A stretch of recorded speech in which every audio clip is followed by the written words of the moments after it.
So let's start with the Nokar mantra.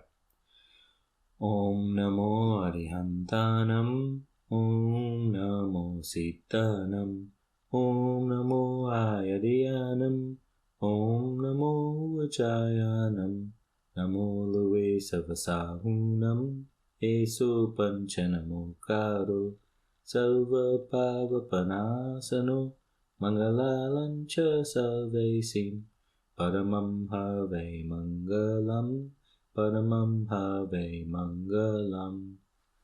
Mihir, you have the floor. Thank you, Jai Jinendra, everyone again. So the inspiration for this topic came from one of the projects Jinami is working on, and I'm going to start with some of her work to begin with.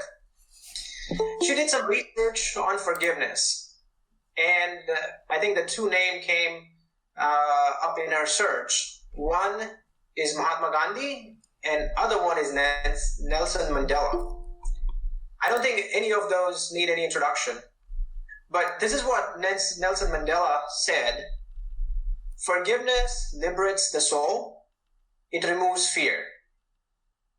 And after he came out of jail of 27 years of prison, the first thing he said is, I forgive everyone. So, with that said, I think, Jainism, let me start with a question. What does Jainism known for? If there is one thing that Jainism is known for, what is that? Ahimsa. Correct. Ahimsa. Non-violence. Can you think of a stuti or anything that is related to ahimsa in our scriptures?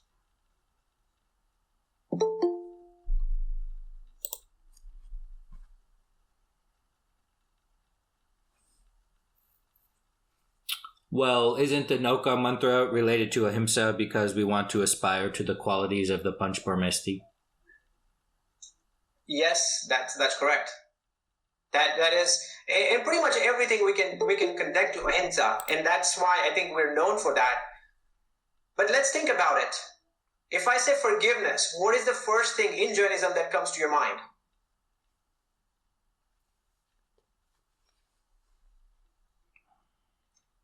That is the word we use, that one word we use over and over. Michami Dukkadam. That is correct. Michami Dukkadam. There is even a stuti for forgiveness that we learned about in our class of prayers and importance of prayers in our life. That is in our book, and we'll go over it. And that's what I would actually begin with in our book, and it's called Kame Misava Jive. So, does anybody know or would like to recite that prayer for me?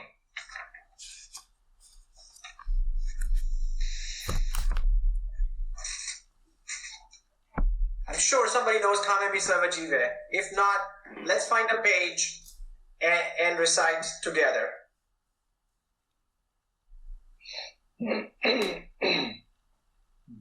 Okay. Are we all ready? All right. Kame Misava Jive. Let's repeat it. Kame Misava Jive. Savve Jiva Kamantu Me. Sarve Jiva Kamantu Me. Mitti Me Savva Bhuvesu. Mitti Me Sava Bhuvesu. Veram Majjana Kenai. Veram Macham Kenai. Thank you.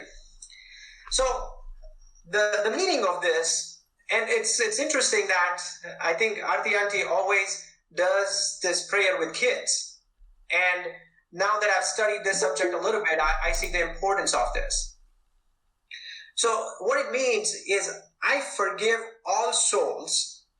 Let all souls forgive me. I am in friendly terms with all. I have no animosity towards anybody. Imagine this, if it can come to your mind, you're really angry. Imagine a situation, you're really angry right now. If you remember this prayer, what can it do to you and to the anger?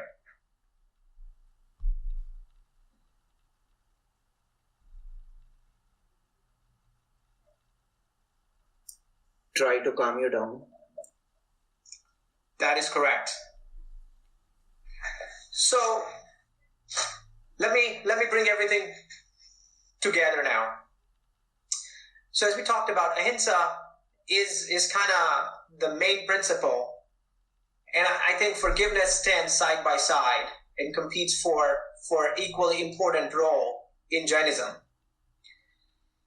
And it requires a lot of courage to practice forgiveness, and we'll talk about this for the rest of 20-30 minutes of our class, and I would like to hear from you and think about this, the applicability of ahimsa in our lives.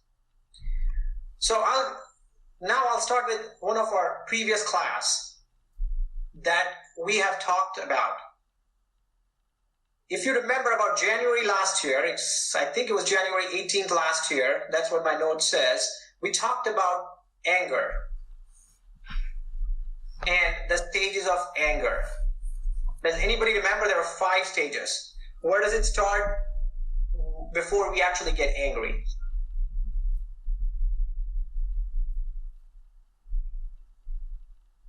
Okay, I know it's been a while, I had to refresh myself too. So it starts with expectation or apeksha.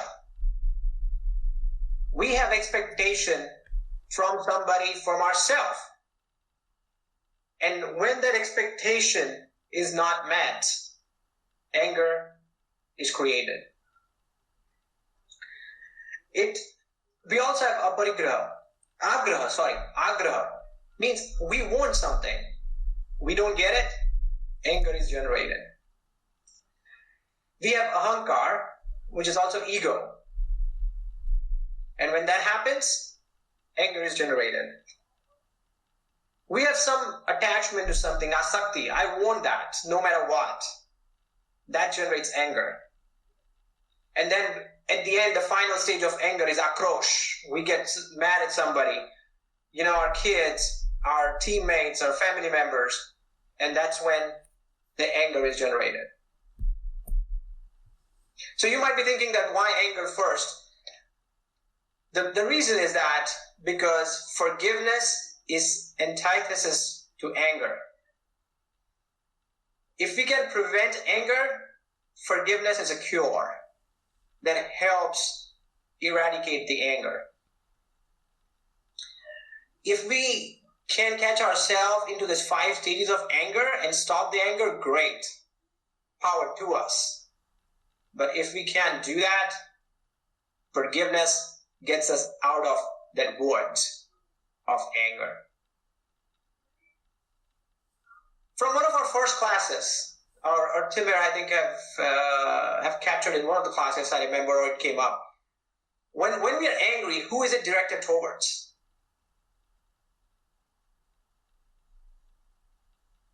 Ourselves. Ourselves, that is correct. So it's hurting us, and forgiveness takes us out of that. When Nelson Mandela came out of jail, if he would have been angry at people who did put them in prison for 27 years, he would not have done brave things after that. When I lose a set in tennis, if I'm angry at myself for losing that set, I'm not going to win the next set. So, give me some example that you think that prevents you from being successful after being angry. If there is a good example, something you can share about anything that you think that prevents you from being successful after being angry.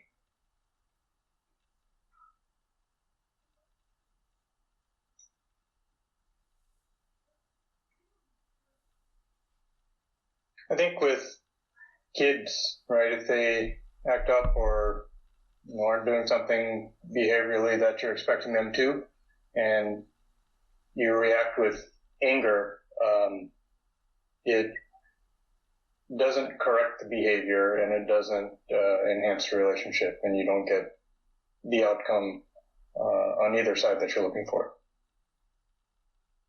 Great example, Shetu. Very good. I think we all have experienced that. And in addition, what they pick up is from us is they see us getting angry, trying to react to a situation, and then they follow the same behavior. So that's a great one. Anybody else?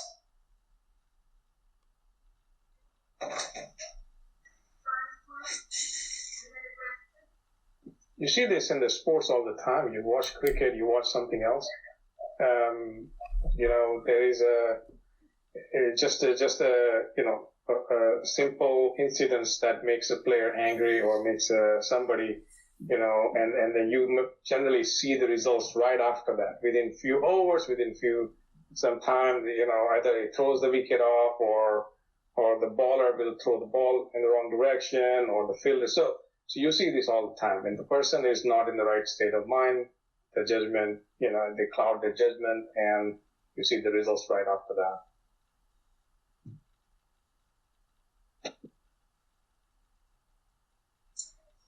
Great example, Bhavin.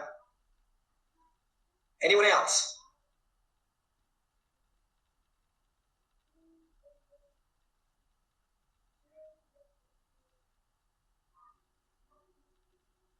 Okay. So if you have not said that example so far, I would like you to think about an example that happened to you recently. And at this point, what would you like to do differently? Say you're in the situation, you are not able to prevent, your anger has already taken place. We know it is self-directed. Now, what's going to happen for the rest of your day? I think it's a misery. We will have ourselves guilty of that. You have directed an anger, especially like Shetu mentioned, if it's towards your loved ones. I don't remember how many times I would scold them or even get really upset at them, and then it's on me for the rest of the day. They're playing, the kids are so happy, they're going to do what they do afterwards, play or do whatever, but then I'm going to be upset for the rest of the day until I can get that thought out of my mind. So let's go back to our text a little bit and explore forgiveness. Anybody had a chance to read the 2 pages? I tried to do the audio. It was a bit late. It may not be as powerful. My pronunciation may not be as good. But the best part about forgiveness is it is easy to say, it's difficult to do. The sorry word is ingrained in our life as more than michami dukkadam. Somebody even says you will say more times sorry than thank you. It's just, that's how it's built. And we think that when sorry is said, everything is done. But are we really forgiving somebody when we say sorry? Let me ask you here, and this may be kind of odd, but, I interrupt you, right? I say I'm sorry to you, right? What's the acceptance of I'm sorry? Right? Or the forgive, I feel like some people hang on to things after it's all over too, right? They don't let it go, right? And so, and this may happen, I give you an example, maybe between me and my wife, right? Something will happen. I'll tell Lopa something and I'm like, listen, I'm sorry, it's my fault, yada, yada. And a week later, she's like, well, last week, remember that? And I was like, well, that was over. I already said I'm sorry about that, right? And I'm just trying to understand, what's the acceptance of the sorry, Because in the book, it talks about forgiveness, but that's us forgiving. It doesn't talk about the other party forgiving, right? Or maybe I'm not understanding that. I think, Nick, you brought up this question very well. That's what I think we wanna address today. And if we can answer this and convince ourselves by the end of today's class, or I think it's gonna take a while, but this is great. What if somebody, you say sorry and somebody doesn't forgive you? Right? Like just like Nick explained. What is your opinion on it? Hang on, can I get Lopa in here? Let her rest after the marathon. She needs rest. No, but like, and I'm just picking her just because most of you know her and whatever, but it could be even someone, like forgiveness in our book is not like, is not specific to being Jane, So how does that work outside of that in your workplace or anywhere else for that matter, right? Yeah. So let me ask you this, Nick, and please, this is where everybody, I think, please jump in. But let me ask you, Nick. Let's say you said something, or she did, and you forgive her. Okay. What will happen to your behavior for the rest of the time after that incident? I think that if you're sincere about forgiving someone for something, you're more attuned to remembering that. So it prevents you from making that same mistake again. I don't know if I'm making that clear. Does that make sense? Yeah. Right? Like if I leave the cap off the toothpaste, right? And that is annoying to someone else, right? Now I'm more aware to myself that, hey, this is causing more issues somewhere. Let me go not do those things, as an example, I guess. I think when you say sorry or when you ask for forgiveness, right, it's the first step that you acknowledge that you created a wound in someone's emotional state, right? But if I follow, Nico, where you're going, their sorry sometimes just isn't the right remedy, or isn't enough of the remedy, right? Just step one in acknowledging for yourself, but right, some wounds can be healed with a Band-Aid. Some need stitches, some need kind of deeper surgery, correction or surgery, right? Yeah, I'm not sure in your example if there's anything that we can do about somebody else's forgiveness. Obviously, we can make the apology and we can make amends, but we don't have a choice for other people to forgive us. If they hold a grudge, there's simply nothing we can do. We might have done everything in our power, but there's nothing we can do about other people because we can only control ourselves. Yeah. I think there's a grudge in some cases, but in others, if you have created a wound, then beyond the verbal apology is to try to help them heal in some sense. Right, certainly, but it's still a choice whether they forgive you or not.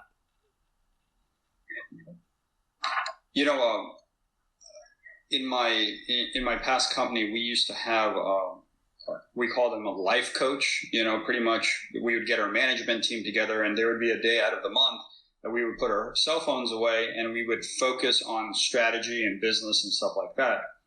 And in that, there was a lot of because we were somewhat corporatized, we had 30 people in that room, and there was a lot of conflict that may have arisen because, it's very competitive, right? Like, Nick's making more money than my division is, or he's getting more capital than my division is, or things like that, right?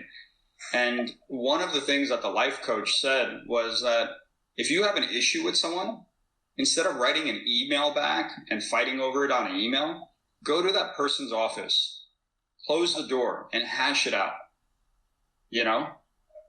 Suck it up, move on, because that will make you more effective than adding this grudge that you hold on for so long, and then it explodes, and then someone has to come do the surgery then, right?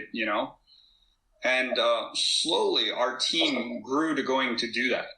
I mean, it was unbelievable how efficient we were, because the moment someone came in and closed the door, we hashed it out, we all moved on, you know?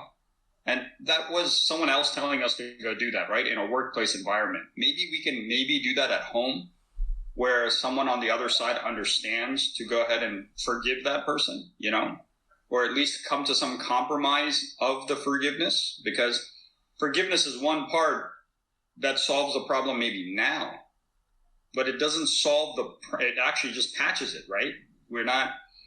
If you keep doing it, it's not forgiven, you know? So you may need to change your attitude, your mindset, your process, whatever that is, to go ahead and be forgiven forward, right?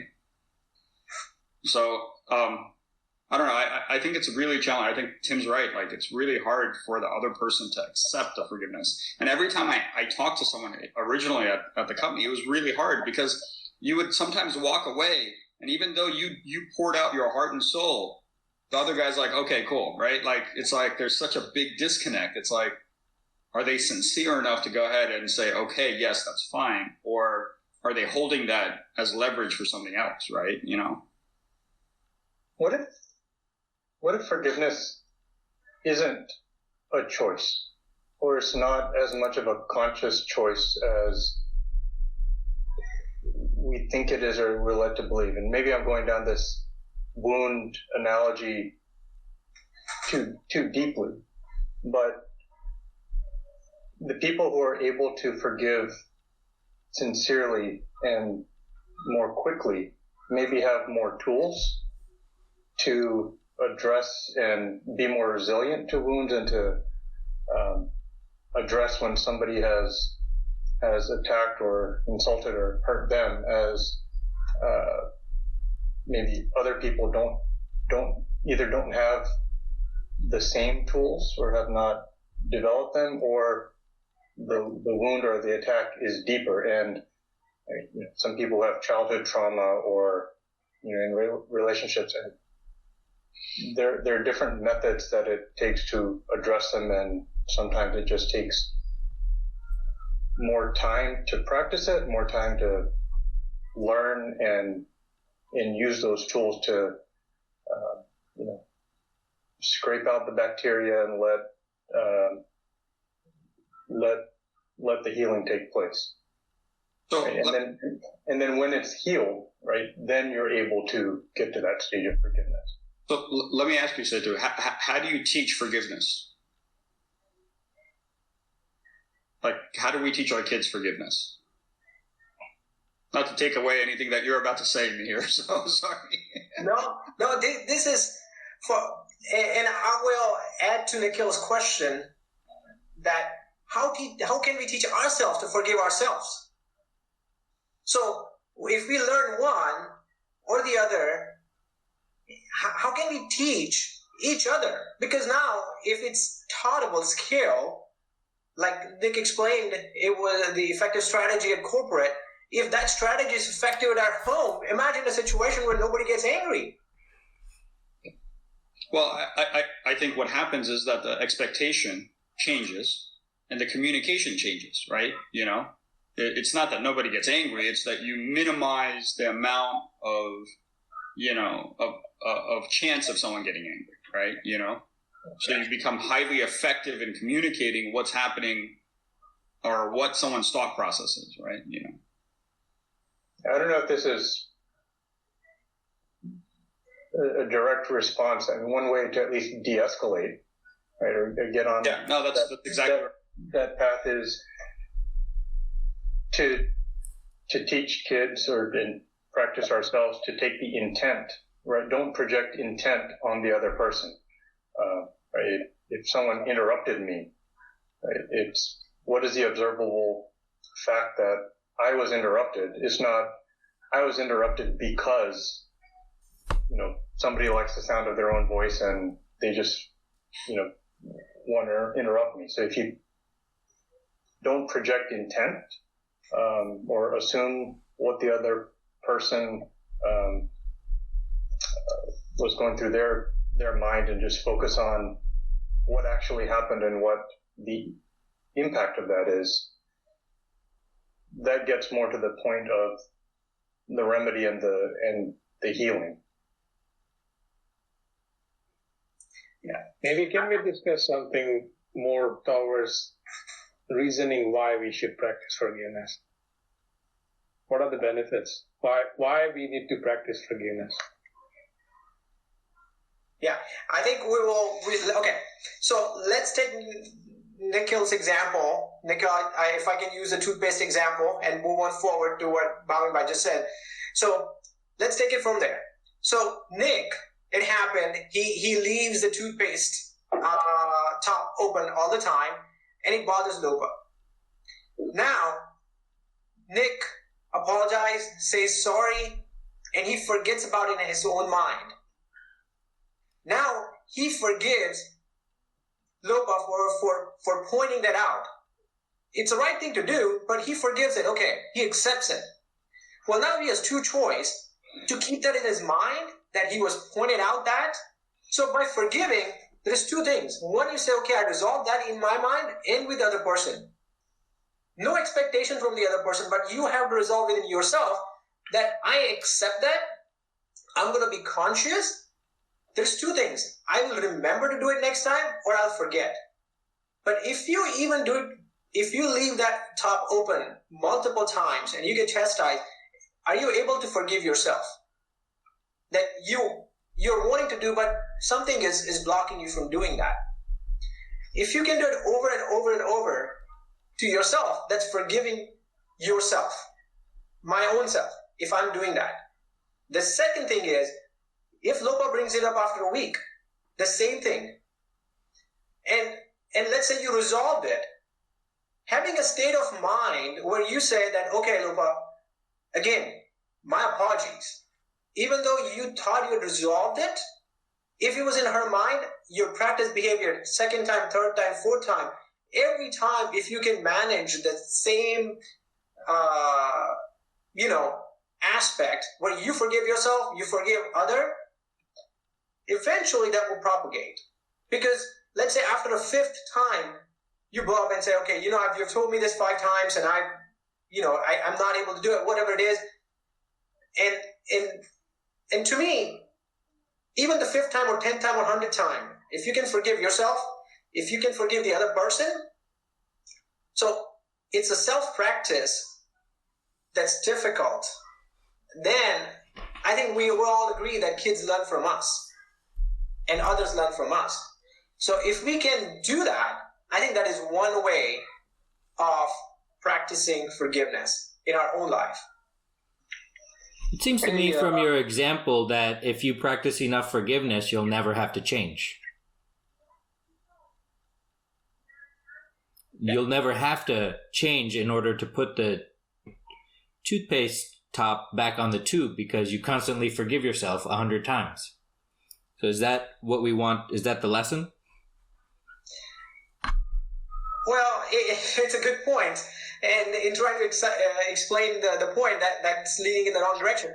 But to me, if I am, let's say, if I have a skill that I'm not capable of, and if I can forgive myself for my rest of my life and focus on the skills that I'm good at, I think it's a good thing to do. If I'm not good at one thing and I just, obviously I try to develop. I'm not saying that we don't develop ourselves, but I think being able to forgive on that fact, on that moment, and move on forward allows me to improve and not kill myself over that one thing that I'm not able to do at that moment, or like you said, even for rest of the life. But that's a good point. So, Bhavan, can you bring your question up again? I think that was my thought on Nick's question. So I think that was going to take us forward. I just hope, Nick, your door is shut because this conversation may not be helping you either. I'm just... I think she's going to love the recording. Don't worry, there's going to be worldwide forgiveness for this. So. And maybe the simple solution is you buy your own toothpaste and go in a different bathroom. Hey, Munir, before Bhavin takes the stage, can I quickly ask you something related to what Tim was saying? I mean, fine, you keep forgiving yourself, that's okay. But I think Tim mentioned something earlier which I thought was very important. Do you even consider the other person's behavior? I think what you mentioned was you don't really control what the other person does, right? Yeah. So you just say, okay, I forgive, and then just not be bothered about what the other person is thinking because you don't control it? It's not in your control, right? So, like, that's the forget part, I think. I think there are two variables here. The person who is saying sorry or apologizing, the first variable for that person is how much he or she really means. Is this just a lip service and saying sorry just to end the conversation? How much he really means? That's one variable that we have. And the second is on the receiving end, how much seriously that person accepts. And like Tim said, that's completely up to that person's feelings, and we can't control that. I think if we take these two variables and tie it back to our Jainism principles, anger, ego, deceit, greed, right? These four are the fundamentals. And you have to be really clear from that perspective in order to truly forgive someone. Because even when, let's say we forgive someone for something, and it goes back to, again, what Setu said, it depends upon the severity of the wound. But even if it is a small thing or a bigger event, you may be able to forgive that person, but still your brain is tracking what that person did, right? So now I'm building some, perception about that person. If Bhavin tells me sorry tomorrow, I may be able to say, yeah, no big deal, yeah, good. But I'm still, now my brain is still tracking notes about Bhavin. He said that, and I'm creating that person. Time out. That's the whole point. You're not forgiving someone if you're still remembering that. And I think going back to our Jainism principles, it is very difficult until our four basics are very clear. And that's the real part. We may be saying that I have forgiven someone, but I don't know truly if you can totally blank out that incident. And it all depends upon where we are in our stages of life when it comes to those four basics. If we are truly clear and have attained that level, then yes, our forgiving, aspect may be more in depth. Otherwise, yeah, we may say it's good, but I don't know if we can totally block that event and wipe it out and, we go back to exactly 3 days before what my friendship with that person was or my relationship. I think there is going to be some instance left. That's how I see it. Yeah, and that's why I'm wondering if forgiveness, how much of it is conscious versus unconscious. That you say sorry means that I acknowledge that I may have caused some harm. Right? I acknowledge that I may have caused some harm, and I'm ready to walk down the path of healing it.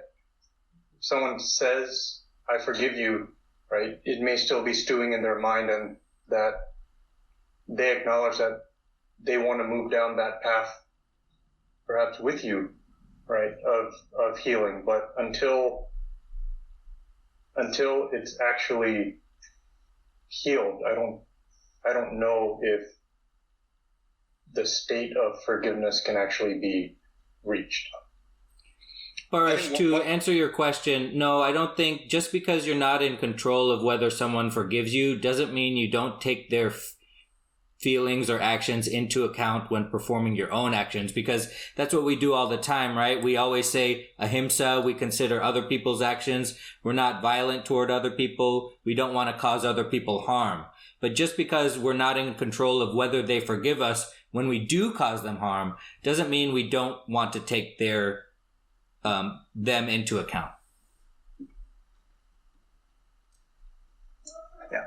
So I think, Paresh, to come back to your question, there are two things: I and the other. Okay, and we have to keep those two things clear. One is I forgive myself, and the other one is, that in that I forgive myself and I forgive others. That is in your circle of influence. What is not in your circle of influence is what other does. So no matter how hard we try, we will not be successful in a short term, affect the others' behavior, others' thinking, others' forgiveness. Even if they tell you sorry, you will know whether they mean it or not. So as long as we continue on others that is not our circle of influence, I think we will not be successful in our own practice. So what I'm thinking is we should focus on ourselves. And obviously it starts from us, then to our family, and then to others. And let me explain how in long term. Let's say you had a teammate you had a anger with, and you all said sorry, but you don't mean the other person actually meant sorry when he or she said it. Well, your thought, if that thought is still in your mind, churning every few hours, taking you down, that thought travels. That other person catches those thoughts, and that other person is going to continue, keep on, and that person will think, and then it'll come back to you. And it's just that constant communication keeps on going back and forth without even thinking about anything. That means even though sorry was said, it's not being practiced. Even the forgiveness were given by words, it was not practiced. The way it can practice, let's say you eliminate. It's like there's like a echo board, right? If that person is still thinking about it, if the other person, let's say you forgive, you have eliminated the thought out of your mind. If the other person has that sound, that thought coming, sending the thought, you're not just responding to it. Now you have removed that whatever we call it, the echo board, so that it's not bouncing back. And after a while, it'll die. And the other person will forget that thought. And eventually it'll go out. It might take longer. It might sound too optimistic, but I think it works that way. It can work that way longer time. And that thought will die down, that conflict in the other person's mind will go away because you're not responding to it. Does it make sense?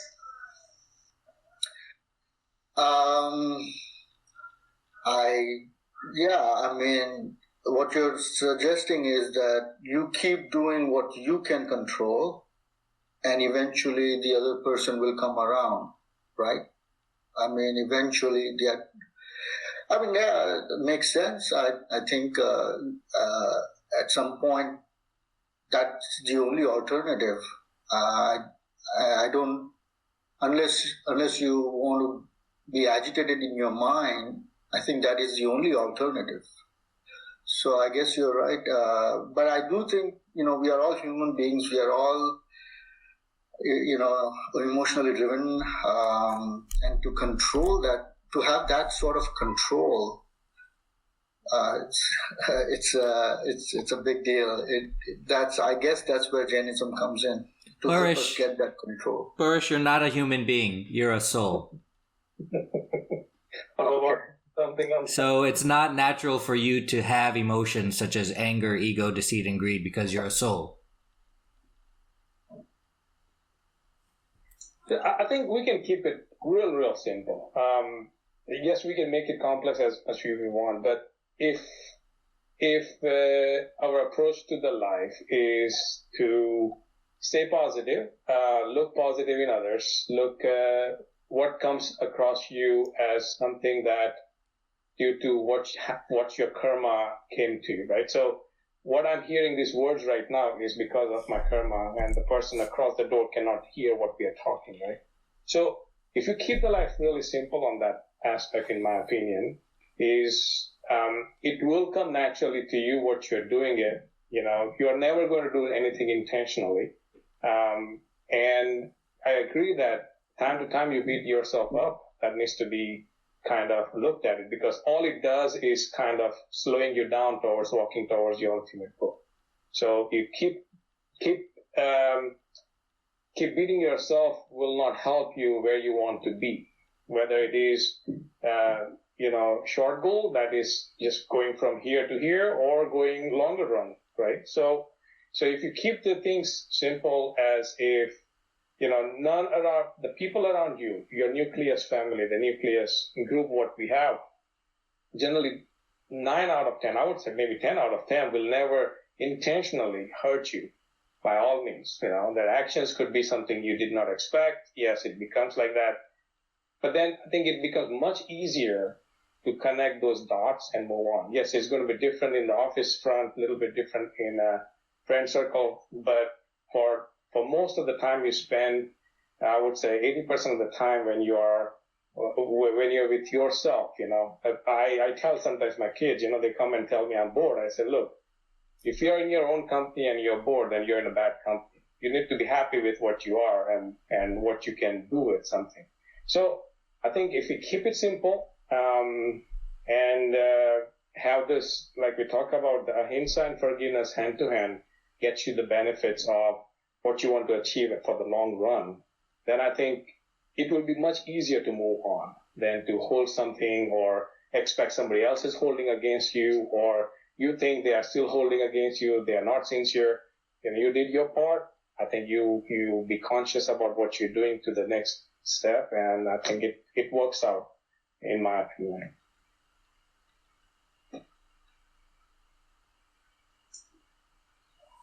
Yeah.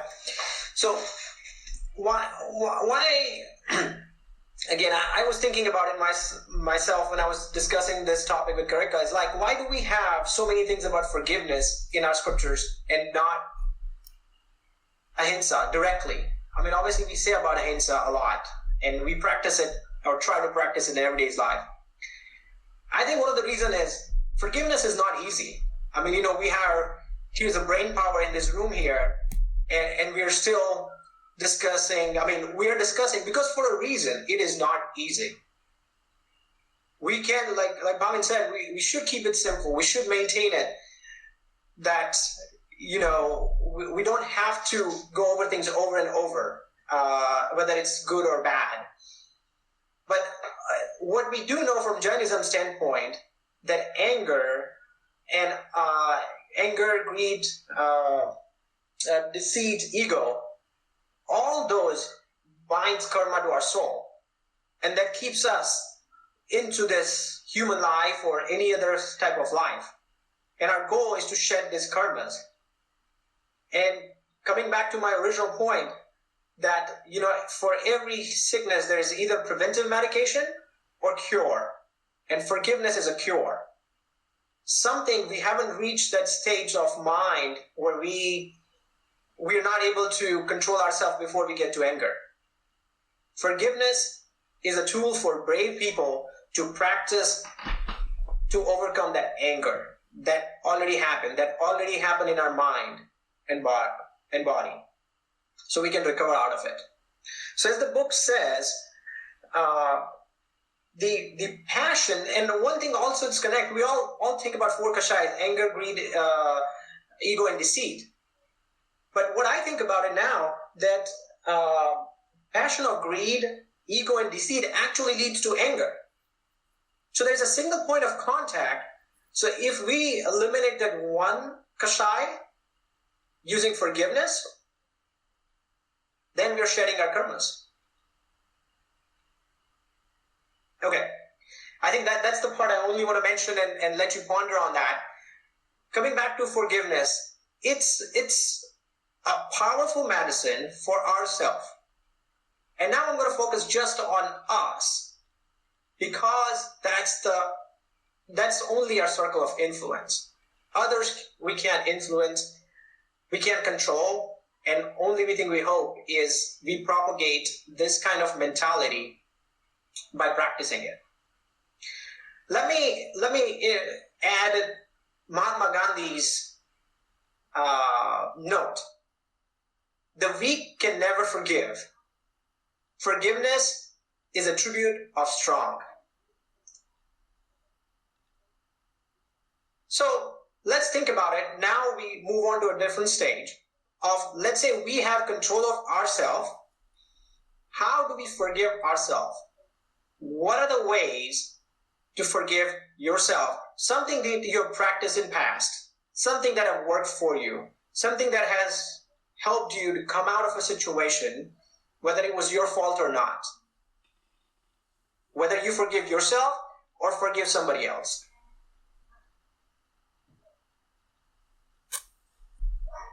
One of the things that's worked for me in forgiving myself for my past actions is to realize just that they're in the past and I can't change them.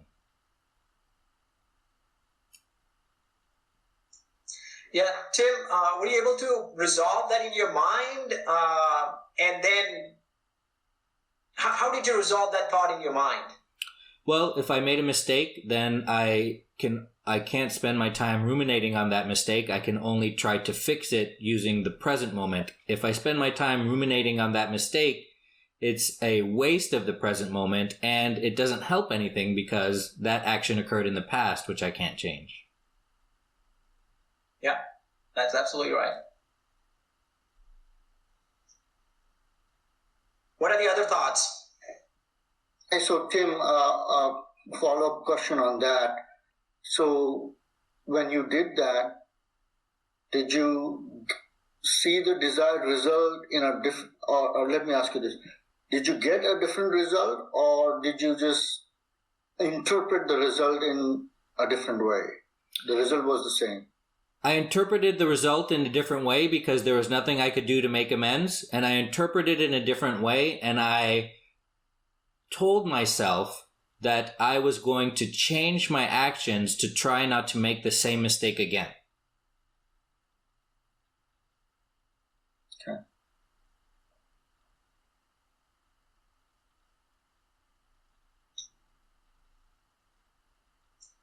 And that, I think that brings up a very good point because we talk about forgiveness and then the next step is change, right? We talk about forgiving ourselves, and you can decide whether you want to change or not. And that's this conversation that, of course, Nick's example, you can forgive yourself for doing something minor to upset your spouse, but then if you decide to change, that's a separate question that has almost very little to do with the first question. And it's a completely different skill set, whether you want to change or not. Yeah, but Tim, you control that. Absolutely. Yeah. You know, you have the ability to change if you want to change. You control whether you would like to change or not. Right. But then did you forgive yourself if you don't go down the path of changing it? Yeah, you forgive yourself every day. No, I'm just kidding. Yeah, no, right. And so did you really forgive yourself, right? If you try to forgive yourself, then you're acknowledging that you did something wrong, right? And that you caused harm to somebody else, and you want to remedy that, you want to heal that. But if you don't try to make a behavioral change in that case, then are you no longer acknowledging that you caused the harm? If you're not willing to take that second step or that next step to prevent yourself from doing that again in the future? And certainly that's what the other party sees, right? The other party, let's say in Lopa's case, if Nick continues to do the offending behavior, then she thinks that he's doing it to spite her, because of her, not because he was absent-minded, but because he doesn't care about her feelings. And that's certainly how Lopa would take it, that if Nick is not doing something to change, then he has not forgiven.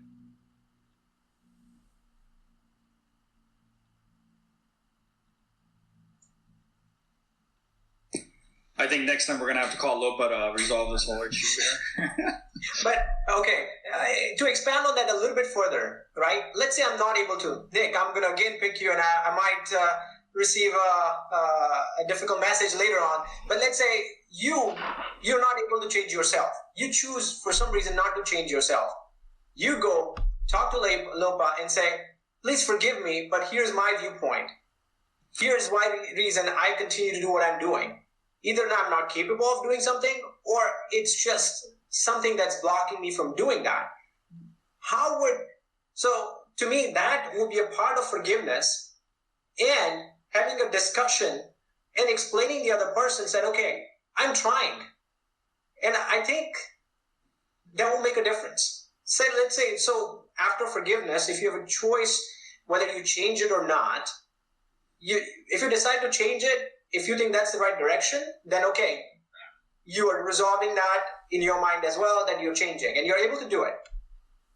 Let's say if you're not able to do it, you have a choice now to make two things. It's kind of have a conversation about it and say, okay, here's the reason I'm not able to do it. And I think, or maybe there's a reason you don't want to do it. And then you explain your teammate or anybody else and say, okay, here's the reason. And have a conversation, and maybe it'll lead to a different outcome. But it will definitely help you to resolve in your mind, and it'll be still something that you can do yourself.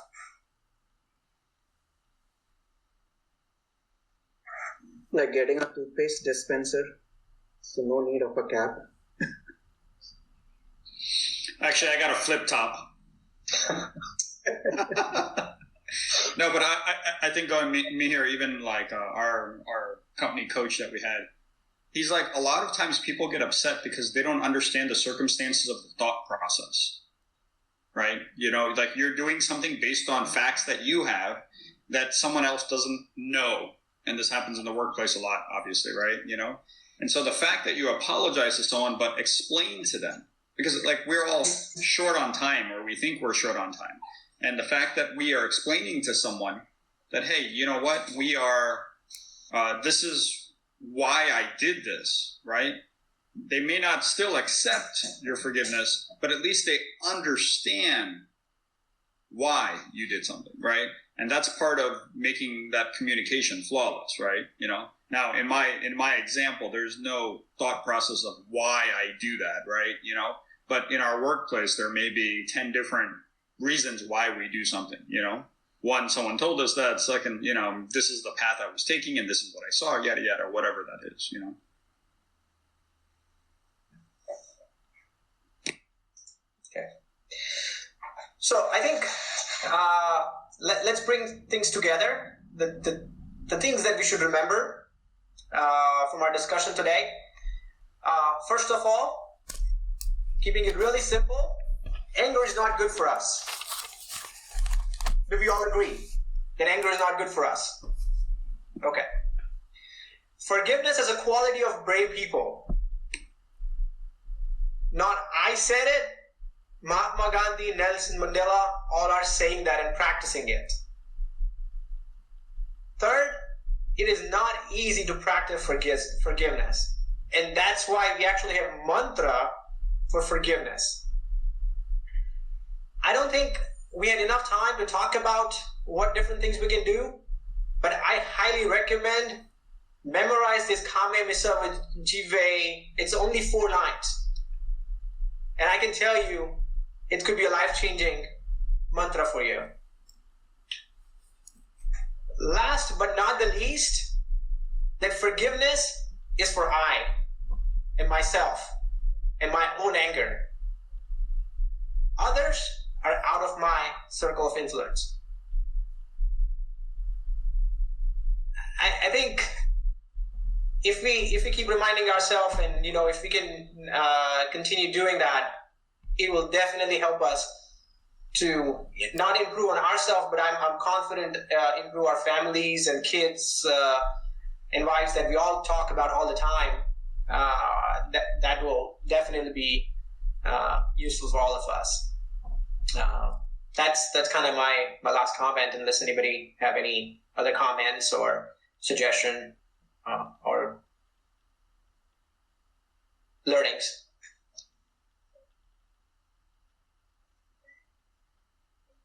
Now, one thing I'm going to do after we're done here is look up in like Alcoholics Anonymous, their 12-step program. Curious, because I assume apologizing asking for forgiveness, making amends, meditation, and prayer.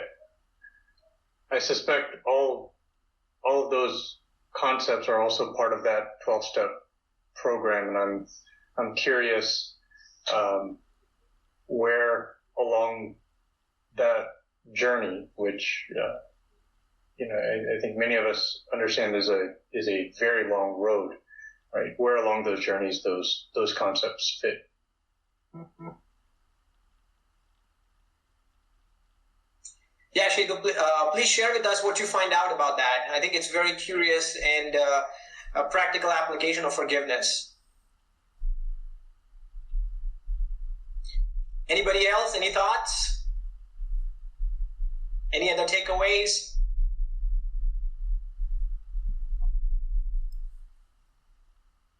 Tim, back to you. Oh, I have nothing. Thank you, everybody, for attending this week, and we'll see you next week. Appreciate it, JJ. Thank you. Thank you, Jai Jinendra. Jai Jinendra.